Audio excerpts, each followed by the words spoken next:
Good morning, everyone, and welcome to this morning's workshop. We hope everybody is keeping well wherever you are, and you have your coffee in hand. So today we're going, as the title suggests, we're going to look at applicant community building with a view to improving conversion rates.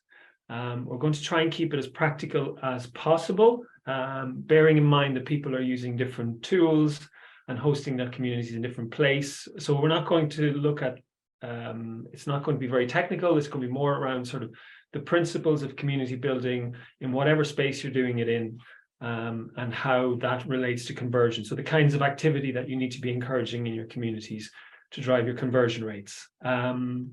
So I will introduce the team. Now we have a mixture of, I think on the call we have people who've got clients here, so teams who've worked with us at CampusConnect. We have people obviously who are new to CampusConnect, so we'll try and keep this sort of as sort of suitable for both. My name is Declan Sweeney. I'm the director at CampusConnect, and these are my co-hosts, Daniel Hinckley, who is our account manager, and Dan works directly with teams in the UK and Ireland, supporting implementation, looking at value creation, and looking really at how we can, working with each team to make sure that the service works as effectively as it possibly can do.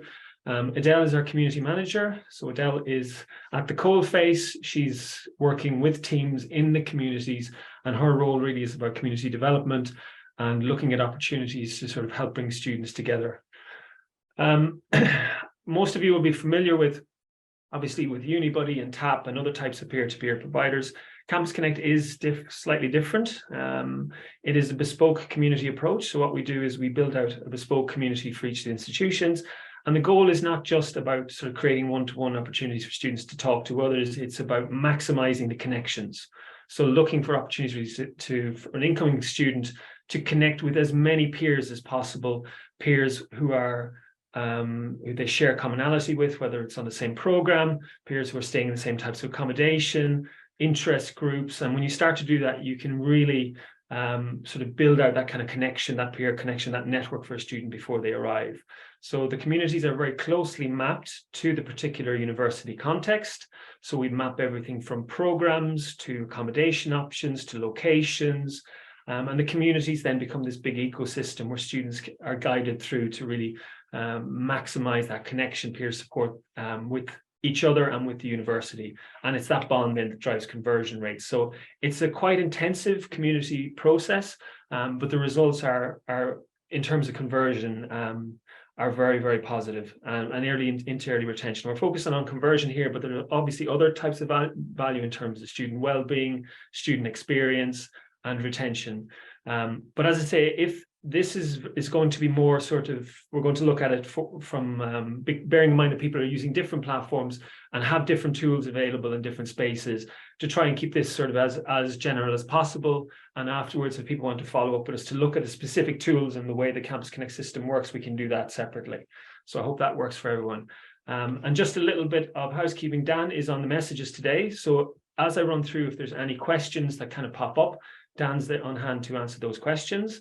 Adele's going to cover an actual example, or look at some examples of some of the work that she's been doing, which is really in, as I mentioned, the coalface supporting communities. There'll be a breakout room after a couple of slides, a couple of minutes here, where hopefully you get a chance to kind of meet people in the sector and find out what type of community programs are in place and how people are setting up and what types of value and the challenges at the moment as well in terms of the space. So I hope all of that makes sense. So the running order is just a quick introduction, which we've covered. We're going to look at what an applicant community is. And on the right-hand side, we have a group from Maynooth University, and this group of students met on CampusConnect. So this is an example of a community that was formed. We're going to look at the value of community from the applicant perspective and also from the university's perspective. So there has to be value on both sides, and that's really hitting that sweet spot. And then we look at some of the kind of pillars of building community, where we're talking about promoting your community, how you design your community, managing and moderating, which is always a concern for people in this space with limited resources, and then measuring impact, which is challenging. So how do we know that a community is working effectively? What kind of metrics would we look at? And how do we report back so we can secure kind of for future resources for community as we move into the next cycles. There'll be an opportunity at the end then for questions and closing remarks. So I hope that's all clear, and let's kick off. So the obvious question is, what do we mean by an applicant community? So this surprisingly comes up a lot. So what we mean by an applicant community is a group of incoming students who share a commonality, a defined commonality, in that they have all applied for University X, so for your particular university or to your university. Now, there's a line across the top here because it's important that the community is gated, and for whatever student community you're building, I think it's important that the students feel safe and it's secure, and it's a place that is exclusively for applicants. Community doesn't work effectively pre-application because the students, the prospects at that stage are more loosely kind of connected. There's less commitment in terms of their commitment to enroll at the university. For some teams, and we have done this in the past, for undergrad teams, typically at the applicant stage is a nice stage to kind of kick in with community and bring on board the kind of on-ramp. For international, it tends to be at the offer holder stage and PG teams. And I know we have some folk here on the workshop who are from business schools, and I know that offer holder stage also kind of applies there. And then we have done some communities at the accept stage. So only for those who've accepted are invited to join. And it really depends on what the kind of KPI, the metric is that you're looking to improve. It's conversion from offer to enroll. Is it conversion from application to offer to enroll? And where kind of are the drop-off points that you're looking to improve in terms of funnel? Obviously, you extend it out, you potentially can get more bang for your buck, more bang for your time, for your efforts. But you have to bear in mind that the further back you go in terms of the funnel, sometimes the less committed the applicants are towards your institution. So it's getting that balance right. As I mentioned, at this stage, they're applicants. That is the defining kind of commonality. But as we invite students into the communities, we then find other commonality around program, around where they're coming from, locations, accommodation options, and that's when we start to really bring them closer together with others and try and sort of connect them really close so they can kind of find friendship and bond and so on. So we have, at this stage, I think this is our fourth or fifth year of supporting incoming applicant communities. So we've had tens of thousands of students across several cycles. And after each cycle, we capture feedback from students to really see what the kind of value points are. And the main themes that come up are community connecting, so that ability to connect and meet people who are on the same course. Now, the course is obviously one, but there's also accommodation, all the others as well, which we look at later. Transition is a big one, and the ability for students in a community to solve problems within their peer groups, which is very powerful in terms of reducing the burden on teams. And that goes back to kind of a proper structure and making sure students know where to go so they can get the right answers to questions and so on. So transition, information, that sense of feeling prepared. And the third one is to do with well-being. So that anxiety, that sense of belonging and the identity and the importance of that. And it's not just about sort of signposting students into community and kind of hoping that they'll somehow find people. You've got to be proactive in terms of helping students engage, participate, and bringing them in and making them feel welcome into the community. So generally speaking, it's those three kind of themes that come back through the feedback. Now, in terms of conversion activity, what we find with each cycle, essentially the community is so important in terms of the student's decision to progress.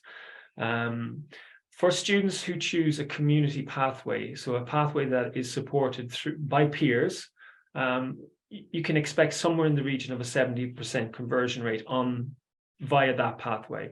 So students who opt and choose into community, and obviously the goal is to try and guide as many students into this pathway to maximize the kind of return. On the flip side, the students who enter or access or progress via non-community route, you can expect sort of less than half. So their decision to take this pathway and the connections that they form and the friendships and the groups that they join have a huge bearing on their ultimate decision to enroll. And for a lot of universities at this stage, what's happening is the students are actually choosing the community that they want to belong to, not the university that they want to attend. So you're really using your community, you're leveraging your community to maximize the potential, the value and bringing the students together in a kind of an organized way and in a way that's, not too resource intensive. So structured in the right way with the right support, you can really leverage much greater value from your communities than potentially you currently are. So I'm going to kick this across to Dan, who's going to kick off the first task. Cheers, Declan. Morning, everybody. So we've had a really brief overview of what we call community building and what our model is and our approach to building applicant communities is.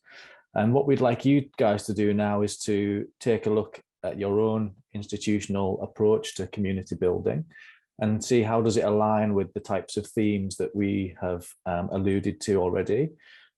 So we know that this approach to community doesn't happen by magic. It does require some time, some effort, some resources, but we also know that it's very effective in terms of impact, and that's around conversion, student experience.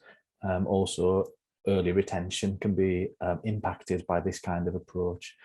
So this is a chance to meet other people from the sector who also have an interest in applicant community building and just compare notes, really, talk about what you do, where is it held, your communities? Do you have Facebook groups, WhatsApp groups? Have you got a dedicated third-party provider that gives you the space to create these communities? How do you do it? At what stage? Who's responsible? And maybe think about the practicalities, the nuts and bolts of your community building. So what could you do to enhance that community offering? And we're looking really for low-hanging fruit, things that you can tweak or change that don't require a whole revamp, that might improve the applicant community building that you have at your institution.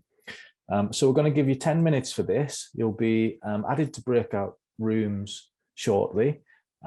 You hopefully will be in breakout rooms with people from other institutions. So take a minute to introduce yourself and just, as I said, use the prompts to discuss your community offerings. The breakout rooms are named, and they're named after fictional universities and schools. So extra points if anyone can tell me where their fictional university or school is taken from, a book, a film, or a TV show. And after you come back after 10 minutes, we're going to ask one person from several of the groups picked at random to feedback. So maybe have a think about which person from the group would like to feedback. Okay, 10 minutes starting now. If Caitlin could just open up the... Okay, welcome back, everybody. Hope you found that useful. So we're going to have a sort of 10-minute period now where we'll just feedback and share some of the thoughts and ideas that came out of those breakout rooms. I'm going to select at random a fictional university or school and ask one of your participants to feedback what was said in your room, if that's okay. So I'll start first with Cruncham Hall. Do you know who you are, the people who are in Cruncham Hall? I've got them written up here, actually. It was Ima, Joe, and Key. So if one of you guys could unmute and feedback.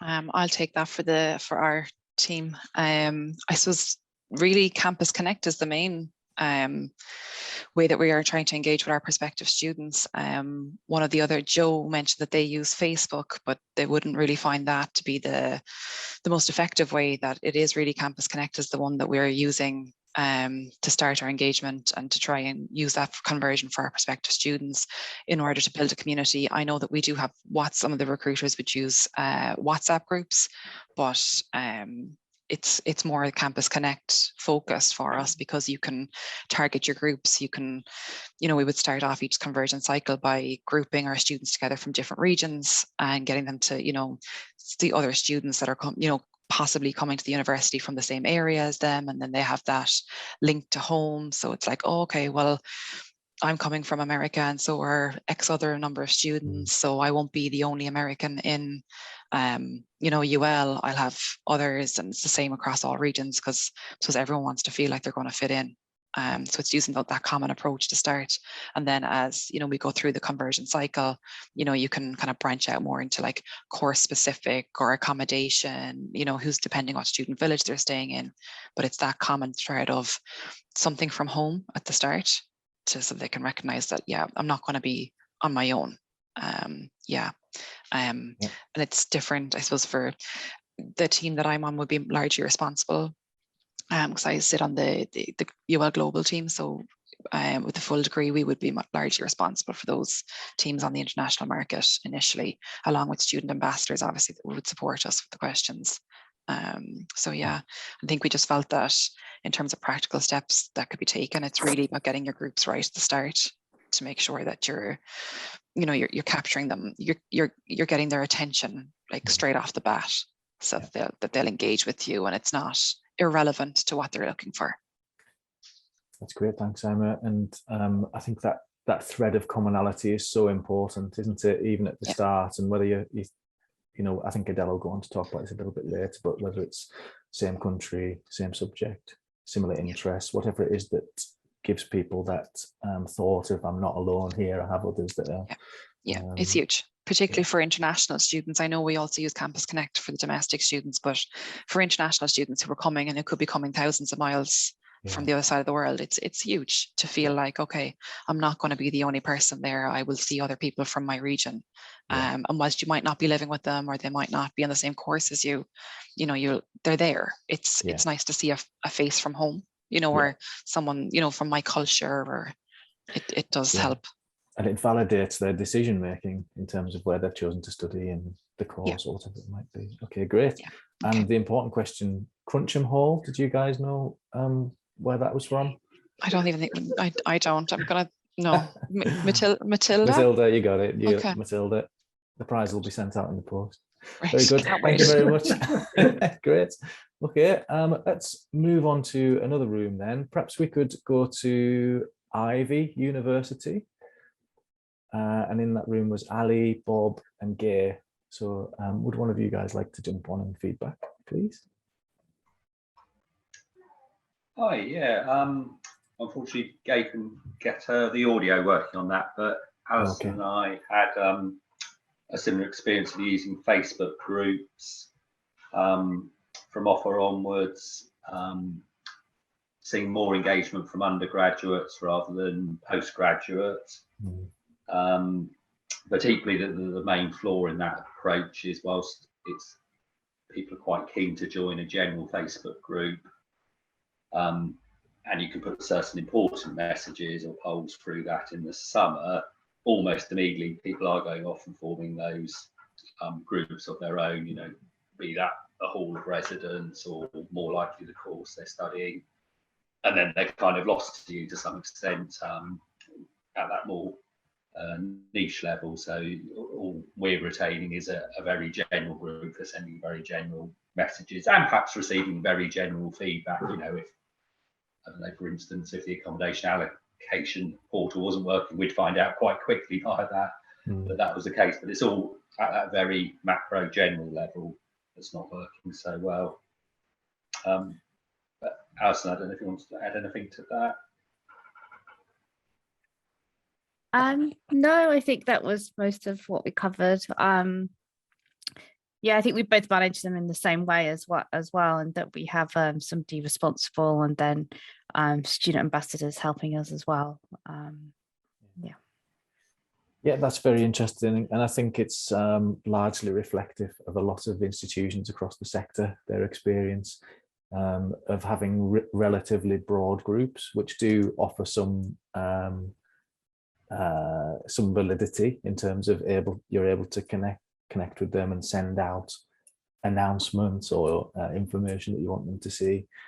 But then it gets a little more tricky, probably asking them to connect with others where they share a strong commonality, because the group might have 400 people in it or something, and people are a little bit more reluctant perhaps to input into a group of that size. So definitely a place for those kinds of community offerings, and you can probably do more with them than they're changing all the time, and the technology obviously is very good. That's one thing in their corner. So certainly a place for them for those kind of Facebook group type approaches. And did you get Ivy University, Bob? Have you heard of that one before? Or Ali? I could think of Ivy League, but that was it. No, I don't know. Sorry. DC Comics, apparently. Ah. Uni for superheroes. Okay, excellent. We probably have time for another couple of groups to feedback. So perhaps we'll go to Rydal High next, and in that group was Kaylee, Laura, and Tom. Well, I've got my camera on, so I guess I'll go. Yeah, so we similar stuff. Yeah, Facebook groups. Yeah. There was also the split between Facebook groups for applicants, but also then for groups for halls of residence run by student services. And how these things kind of keep going. They never seem to end. These groups often just stay there forever, even if people stop using them.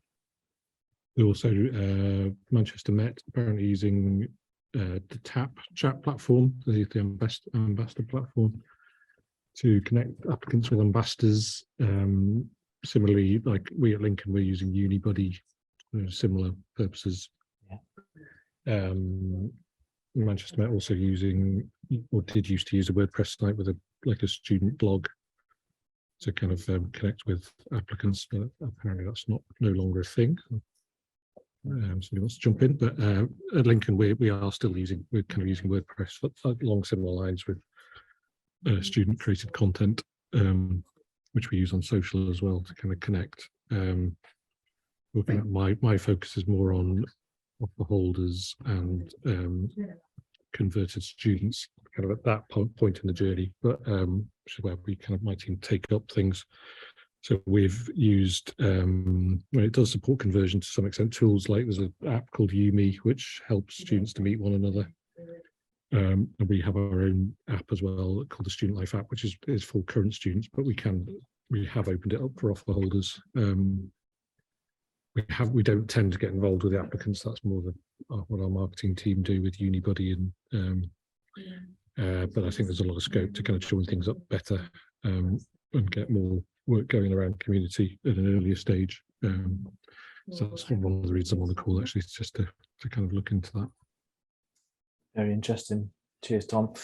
And I think it's worth sectioning that student phases of the recruitment cycle off, because the type of community the students are looking for differs a lot at the kind of pre-application stage, post-application, offer. As you progress through, the things you're looking for, we find they are very different. Start off very practical, transactional.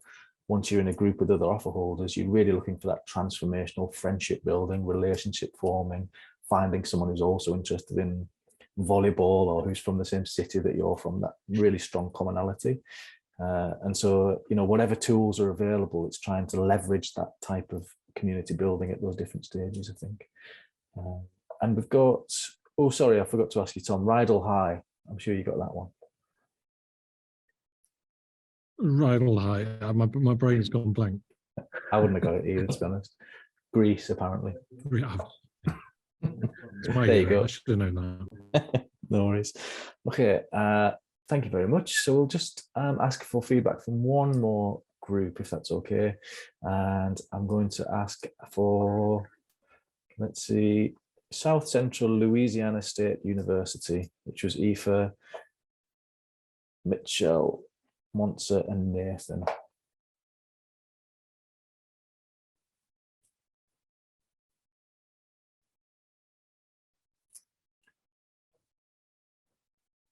Anybody from that group's available? Yeah, I can go from that. I'm quite new. I'm only here 8 weeks, so I'll just kind of give answers that I can. So yeah, most of our communities were hosted centralized. There was one disparate.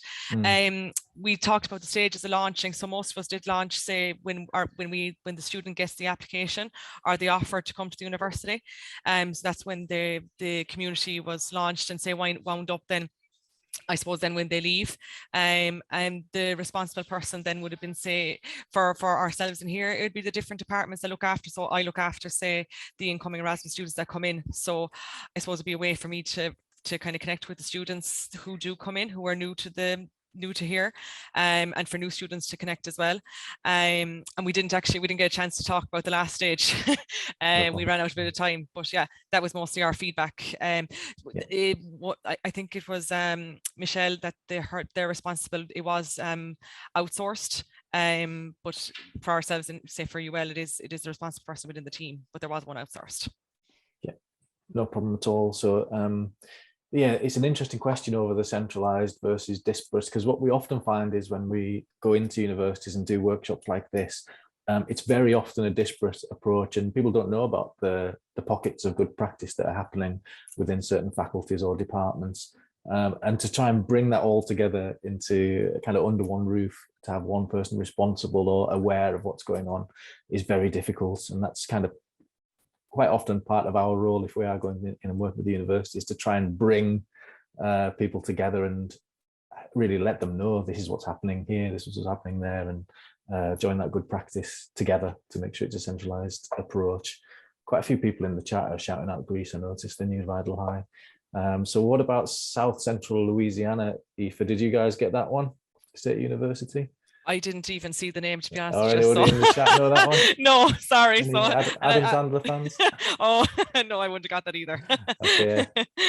That's Waterboy. Shami got that one. Yeah, that's right. Showing my immature sense of humor with that one.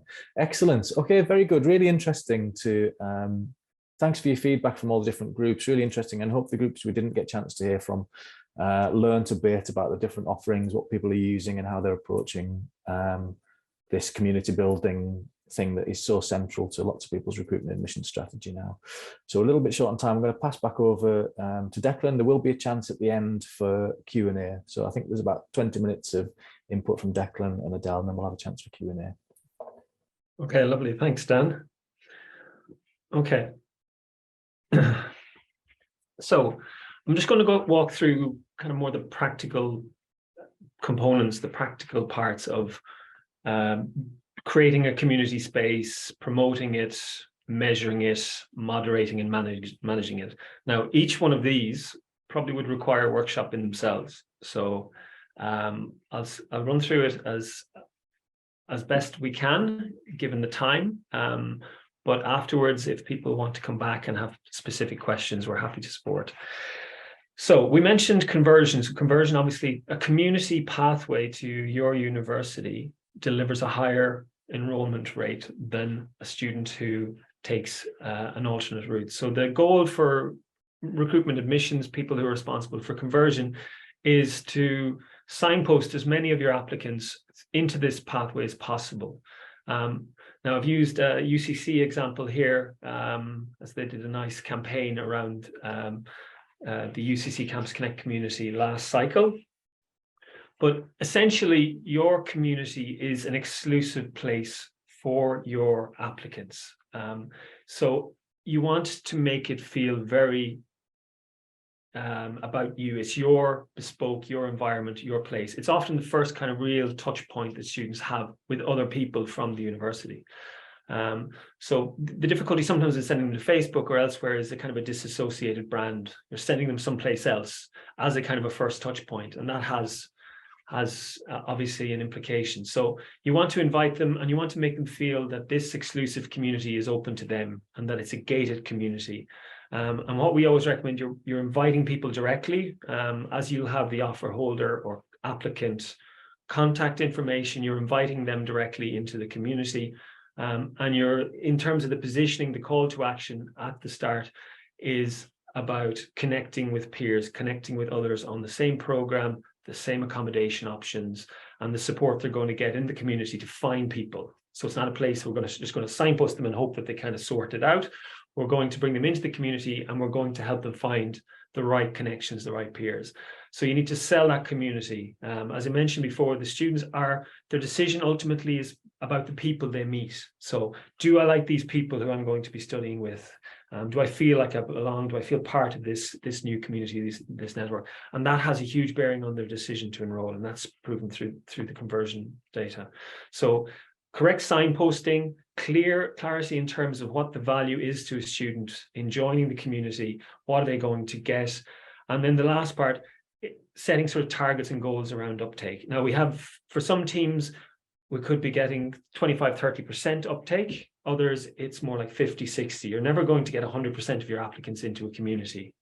It's not realistic. But setting a target is good, and measuring the touch points and seeing how many emails are going out, reminders, having a social presence as well, so the students are familiar and they can see it sort of. And it's about you, it's about your university community, exclusive for your applicants, your offer holders, and it's a very sort of high touch, special place for them.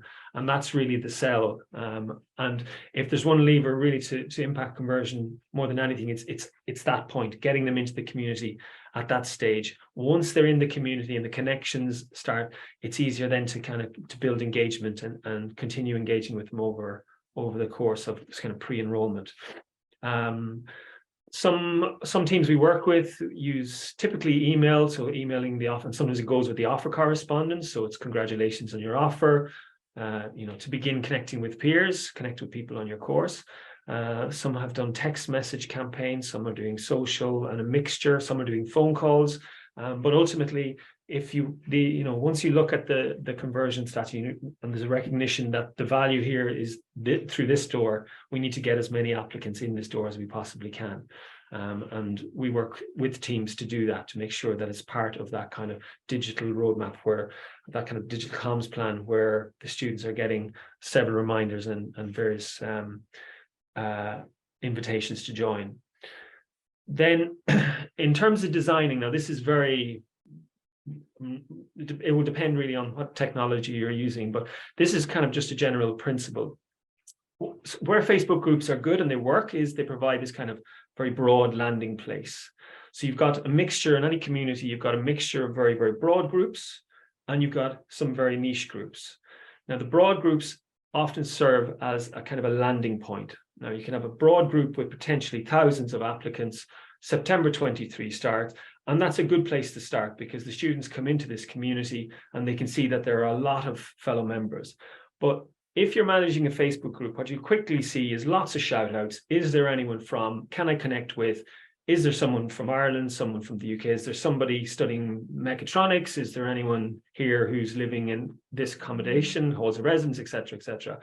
And what the students will do then at that stage is they'll begin to splinter off into smaller niche pockets, and you kind of lose them, and you lose kind of control of that community. That community then all it does is it kind of serves as a landing point. It's like a hallway, but the students are kind of going off in different directions.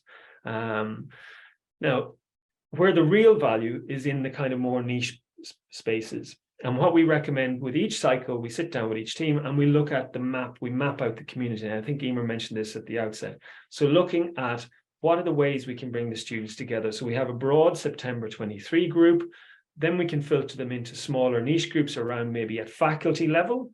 And then we can bring it right down to program level. So the students then are guided through the community and into very kind of niche spaces.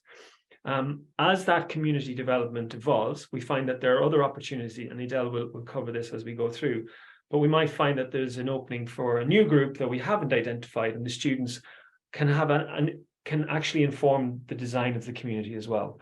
So what you end up is with an ecosystem of lots of different community groups. The vast majority are peer-led, and some of these niche groups have as few as 2, 3, maybe 4 students.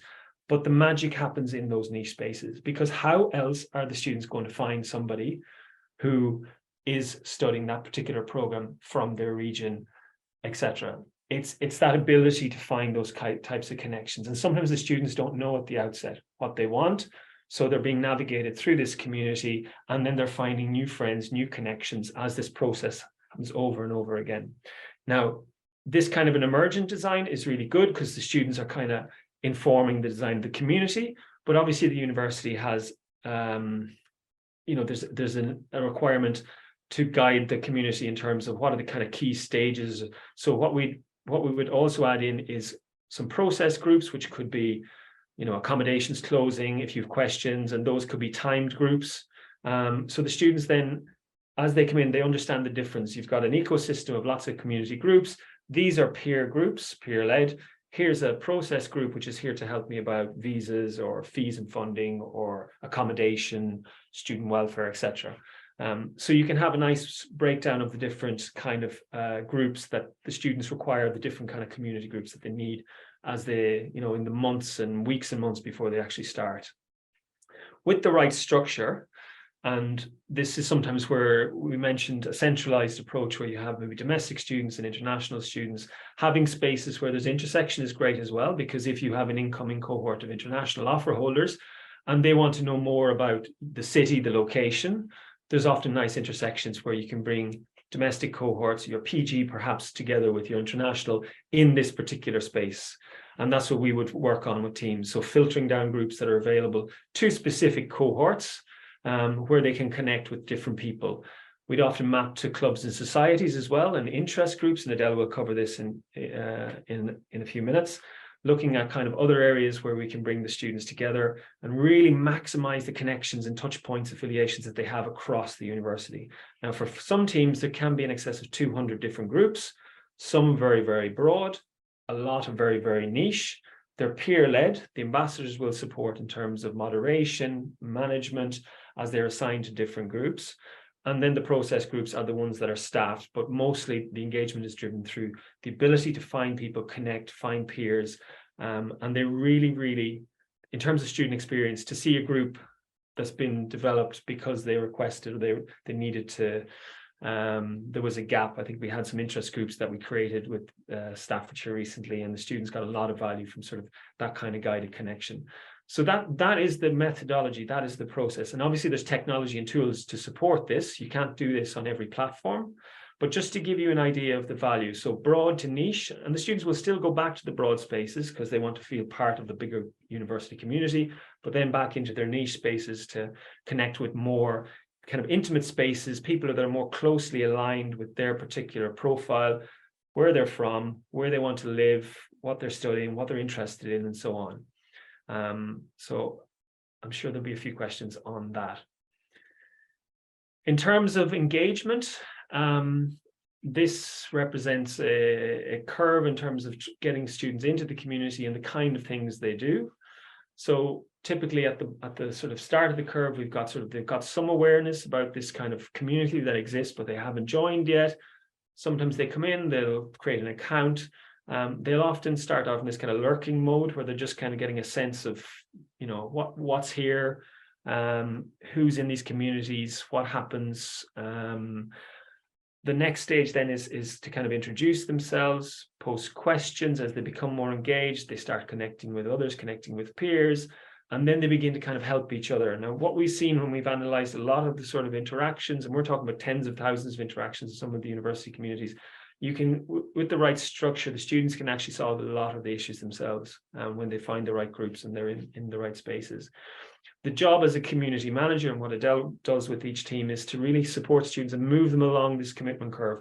So getting them into the groups and having kind of clear actions in terms of what we want them to do. What's the expectation? Sometimes we set up community groups, but the students join and they don't really know what they're supposed to do. What happens here? So having a clear kind of having clear instructions in terms of how to participate, and that's usually, we do that with the ambassadors. So the ambassadors really are the eyes and ears. They're working across the community and helping people to engage. And that's also a key difference in terms of this approach versus other peer-to-peer. The ambassadors are not just there to answer questions. The ambassadors are community builders. The ambassadors are there to guide these students, to help these students find their connections, find their peers, and move them along this curve and look at these kind of key actions and activity that the students do in the community, so to support them along. Now, when we get to the top of the curve, the volunteering, what we find are these are the people then that move into the next cycle that we're bringing with us in terms of advocacy, ambassadors, and people who are in the community support the next cycle. So your community is not just about a sort of a transactional cycle. We're going to go to September, we're going to have a full stop, and that's it, we're done. The people who are really actively engaged, and something we see regularly is some of the applicants are as helpful, as engaged as the ambassadors who've been recruited. And that's worth noting. We have applicants in there who do so much to help other applicants in their space. So those kind of people we want to retain into ambassador and advocate roles, and to have the community and have representation across all of these different spaces. So when the next cohort come in, we're not at a standing start looking for ambassadors here, there, and looking for someone to represent. We've got good people in the right places who we can trust, who have the experience of going through this community before, and we can work with them into the next cycle and into alumni. We have lots of alumni who participate in our communities each cycle. Measuring is challenging, and again, it depends on what technology you have and what is available. Engagement on its own is a very loose metric to measure anything, but what you need to think about is what is the types of activity that drives conversion in community. And from our experience, the number one metric, the metric that matters most, is peer connections. So how many connections has an applicant made? And that could be through how many groups they've joined, how many fellow people on the same course have they connected with, and so on. Same subject connection, same program level connection is very, very important. So being able to pick out those who have those kind of connections helps us work out really where to focus our efforts, because the community is large. There can be up to 10,000 applicants, and you can't, you need to work out where are we struggling in terms of conversion, where can we do more. So understanding the business value. So this is kind of the connection between community and business value, the connection between community and conversion or retention or whatever the particular metric is. So if it's about improved applicant conversion, we need to guide more peer connectivity around the same subject. What does that mean? We need more program level groups. We need to make sure the students find their program level groups are in there. We need to make sure that the ambassadors are there to help them find connection with those on the same program. And then when we're able to do that, we're able to impact then in terms of conversion. If it's about sort of minimizing applicants sort of queries, it's about structuring a community around process, making sure that the right groups are available and the students are able to find answers to questions so they don't end up back in your inbox. And that is possible too with the right structure. If it's about developing more peer advocacy, we need to run a campaign. We need to identify the best applicants that we're going to bring with us into ambassador and advocate roles, and then into alumni going forward. And again, that is a KPI. If that's a KPI, then the community can be structured in a way that delivers on that business value. So when measuring the outset, it's important to think about, okay, what is the business metric that we want to impact here? And then how can we structure the community to achieve that particular metric or to deliver on that? In terms of moderation and management, which is obviously a key question, it's probably the most common question. If I have in excess of 100 groups or 200 groups, is it going to get out of control? How am I going to manage it? I can't possibly resource it, etc. And we get that a lot, and that's a very valid question. And there's a couple of things to consider. The first is at the outset, when these students are joining in terms of their onboarding. So the on-ramp it could be at the applicant stage or at the offer holder stage, to sort of be clear in terms of the community culture. So what's in and what's out, and try and keep it positive. So trying to encourage the right type of behavior in the community, and making sure that your ambassadors who are there to support understand that as well, and they're encouraging students to behave in the right way in the community groups. So showing members how to participate is really important, and there's a kind of a community culture then. So if there is an issue somewhere in the community, it's quickly spotted and quickly resolved. We always tell, in our communities, every applicant is invited or is welcomed as they join. And I think that's a key step. If you're joining a university, you're coming in, I think having that kind of personal connection and people inviting or welcoming you in is important, and making sure then the students are able to navigate and so on. I think those kind of things really help build a culture and build that kind of supportive environment. As I mentioned, the ambassadors, the community moderators are key, and they obviously play an important, they are the eyes and ears across the community, and making sure that if there are any issues, things are escalated back then into a staff group where we decide really what's the best course of action with the teams if there is an issue. Now, we rarely have issues. Some of them are some communication breakdown, something somebody said that wasn't sort of picked up the right way. But we do have safeguarding mechanisms in place as well, and most community platforms have. So the ability to report something or to block another member, and all that then goes back into sort of the admin, so the team then can decide and look at the issue and see if what's the best course of action. But at the outset, I think it's important that the culture is positive, the students understand how to participate. So actually telling them how to participate. What do I do here? Start by introducing yourself, or start by telling us 2 things about you, or something nobody else knows, that type of thing. Sort of breaking the ice and getting them in and creating that kind of positive culture is important, and your ambassadors are key in doing that. And just the last one before I pass to Adele which goes back to sort of advocacy and champions. It's looking at those power users. In every community, we can see them right from the outset. These are the people who are leading the charge. They're driving a lot of the engagement. And what we do as community managers sometimes is we kind of ignore them, and then we work on the people who aren't engaging. And that's perhaps the wrong approach. So identifying these champions, power users across the community, people who are adding the most value, and really helping them and giving them the tools and giving them the ability to drive greater engagement and to support the community, set the culture and engage with people. I think that's really important, and that's often a step that's missed across some community platforms, where it kind of all gets mixed up and nobody really knows. But being able to identify your champions, those are the people that are driving the engagement this cycle, in terms of the offer holders or applicants are doing the heavy lifting sometimes. And they're the ones we want to hold on to and we want to support, and publicly give them recognition in the communities. So people who add value need to be recognized and championed. Again, that would encourage other people then in this modeling behavior. So I've gone pretty quickly through that, and I'm going to pass across to Adele, who is going to look at it from a very more practical day-to-day, and just to talk about some of these groups and how they were created and the kinds of things that Adele is seeing at the moment. So I'll pass. Thanks very much, Declan. Hello, everybody. You're nearly there, so thanks for sticking with us.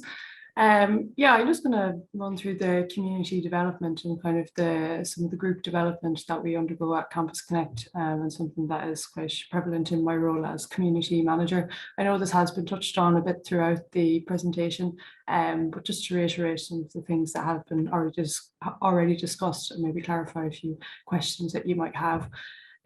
So you can see here on this side, we have 3 different kind of categories of groups. So you have your process groups, we then have interest-based groups, subject groups. We might also have other groups such as regional ones as well, for more of an international focus.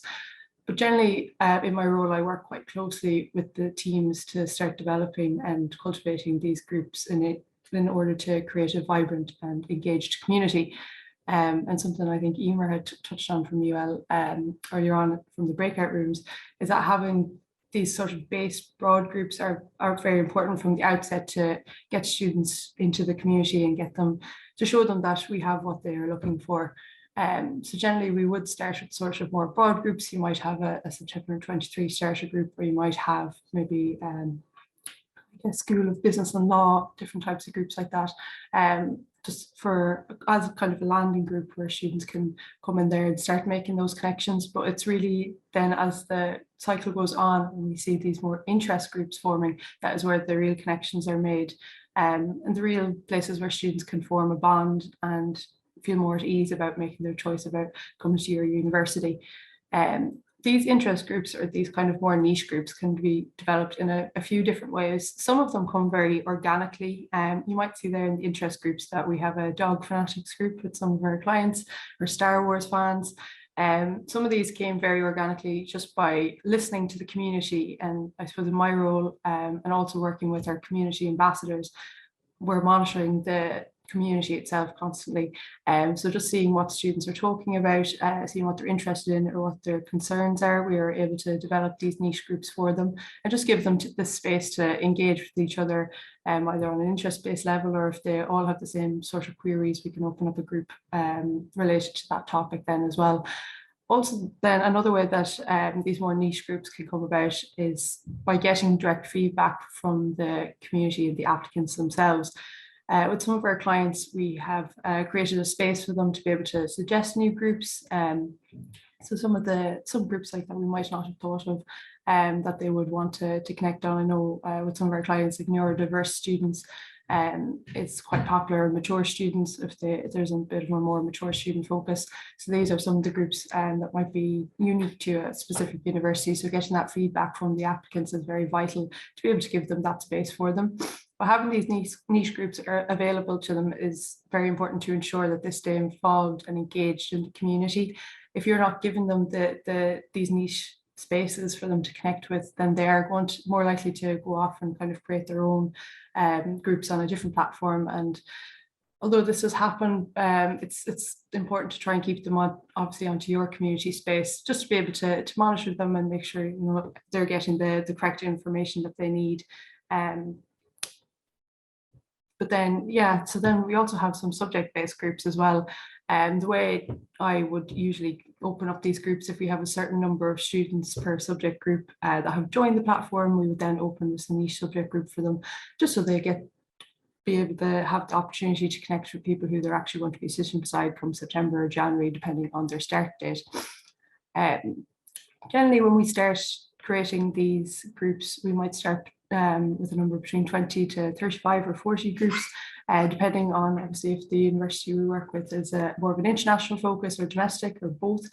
But then by the end of the cycle, we can have up to 100 different groups. And you might be listening to that thinking, wow, that's a massive number. How are we going to manage all of that? But I think, and Declan touched on this, a lot of the time these groups are peer-led, and it's only really in the process-based groups where we would need more of a staff involvement.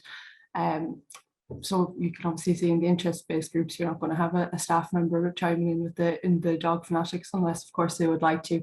But it is more of a students are after that peer-to-peer connections. Then we also do have the community ambassadors who are fantastic in groups such as the subject-based groups. If it's a subject that they have studied in their time at the university, they're great at chiming in there, or for ones about clubs and societies or freshers or things like that. But as staff members, what I usually say to them is you can be as involved as you would like to. Sometimes they would just rather stay in maybe some more process groups, but if they do want to get involved in other groups, that's perfect as well.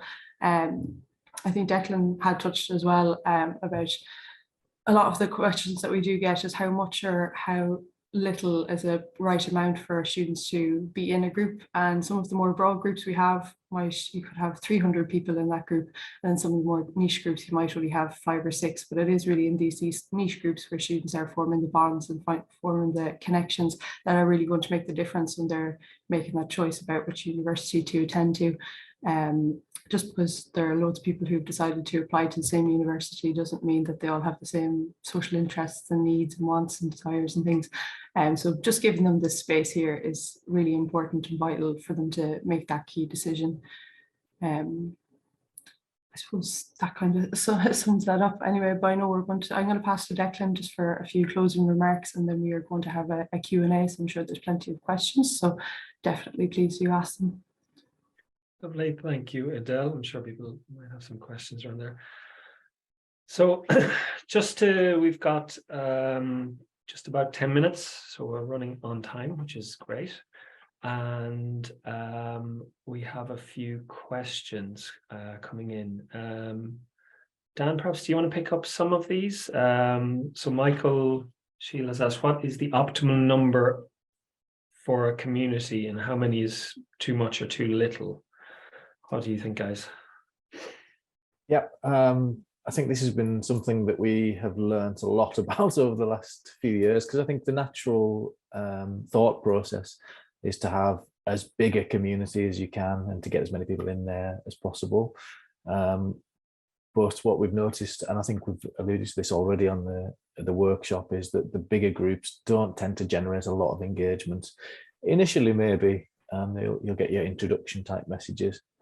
But they serve really only as a hallway, a landing point for people then to branch off into the groups where the commonality is stronger. So we're fairly proactive within the communities that we work with, particularly Adele would be in there monitoring volume and looking at potential for new groups.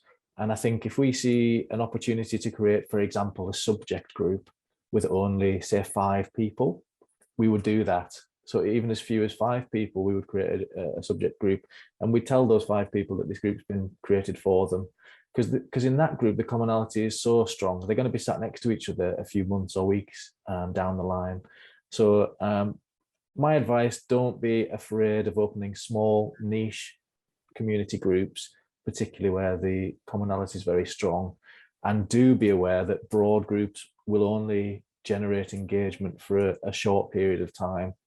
And as the cycle progresses towards enrolment, the broad groups will serve a purpose only as a landing point for people to then to branch off.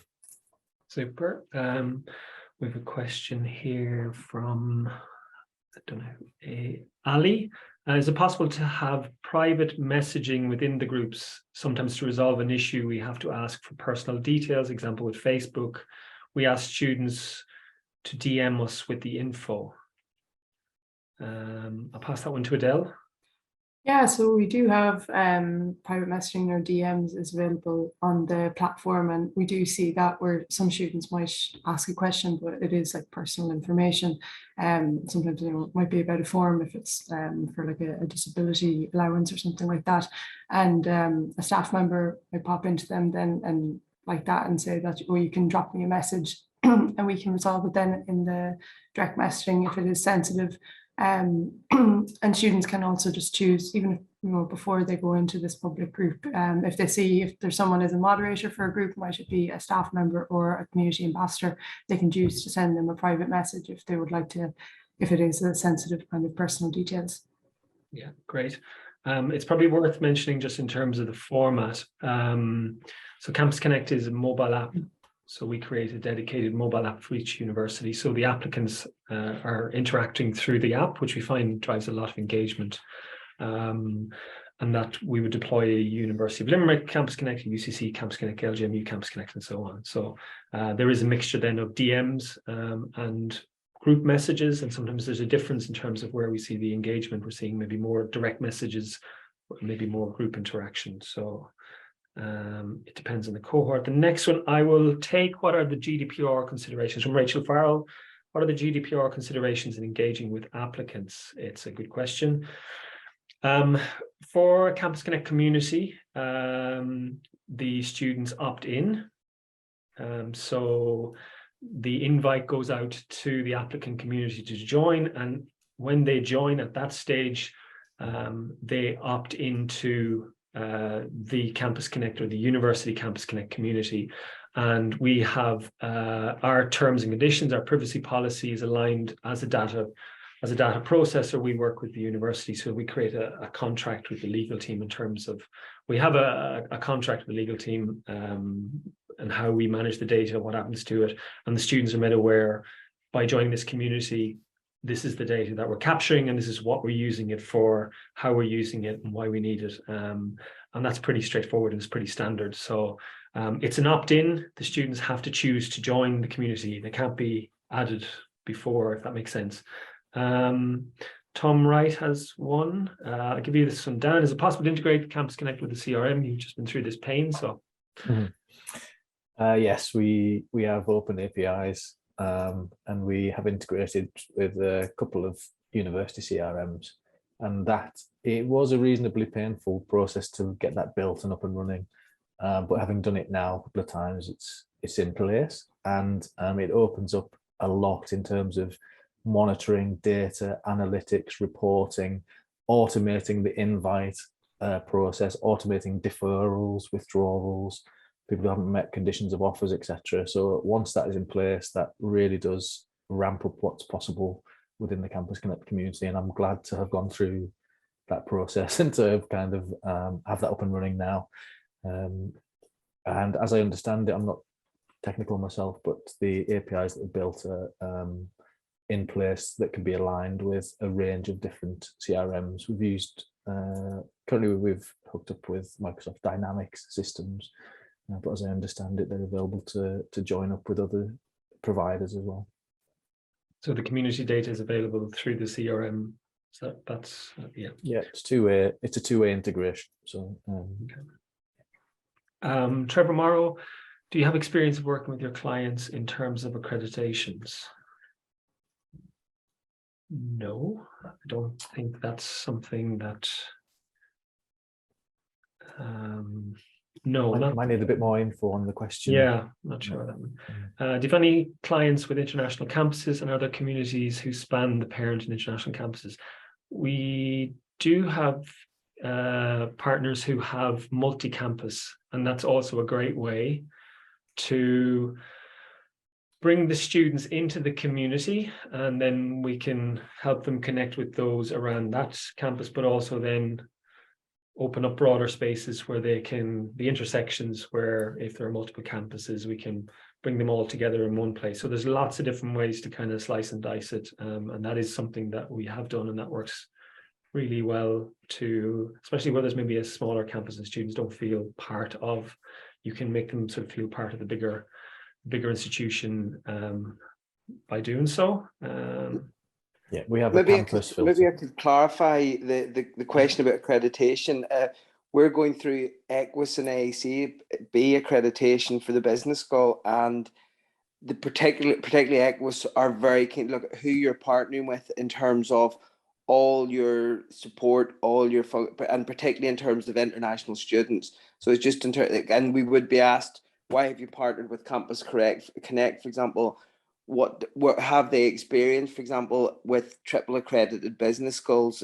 So that was the nature of the question, because it's a question I would be asked, for example, if I was proposing to do something with CampusConnect, how does this fit in with their accreditation journey?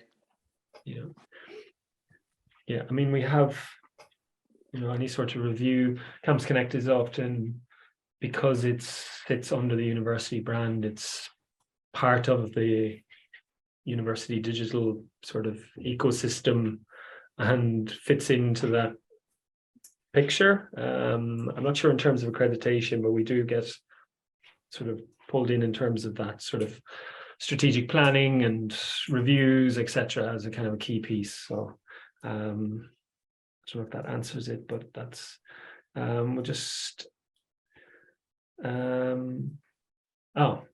there we go. Liam has helped me with that question. We support UL and UCC, which are triple accredited business school.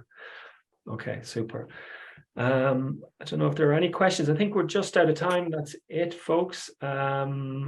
Just thank you all for coming. We're really delighted with the attendance. It's great. There's such an interest across the sector, and I think people a recognition in terms of the value of community and real communities and how they work and what's required and the value that they deliver. And I think that's fantastic. I think the uptake here and people who've come to this, I think it's an acknowledgement that people do see the value, and it's great to see, and we're delighted with that.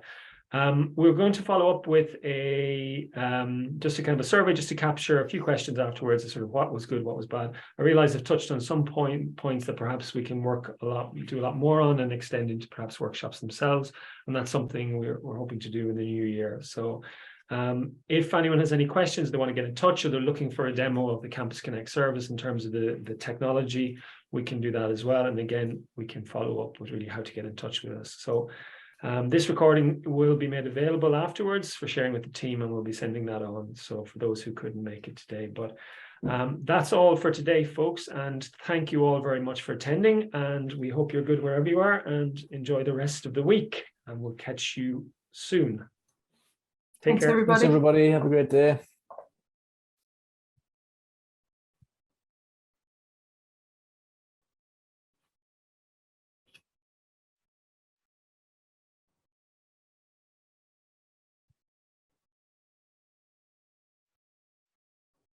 I'll just end. I think I'll end. Yeah. We stop the recording.